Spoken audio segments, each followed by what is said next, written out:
বন্ধুরা, এখন আমি আছি ইস্ট কোস্ট এক্সপ্রেস ট্রেনে। এখন ট্রেনটা কেন্দ্রপাড়াতে দাঁড়িয়ে আছে।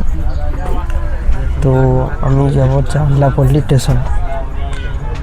চাল্লাপল্লী স্টেশন যেতে কাল সন্ধে 6টা কি 7টা, সাড়ে 7টা লেগে যাবে।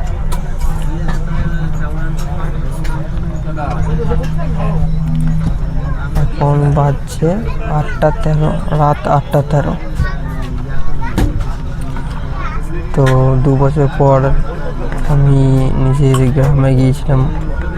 দেখতে পেয়েছো, অনেক ভিডিও তোমাদের শেয়ার করেছি, চ্যানেলে দেখতেই পাবে। আরও অনেক ভিডিও আছে যেগুলো পোস্ট করা হয়নি, ওগুলো খুব শীঘ্রই আমি পোস্ট করব। ঠিক আছে, ভিডিওগুলো যদি ভালো লাগে অবশ্যই লাইক করো, চ্যানেলটা সাবস্ক্রাইব করো, আর অবশ্যই যেন কমেন্ট করো।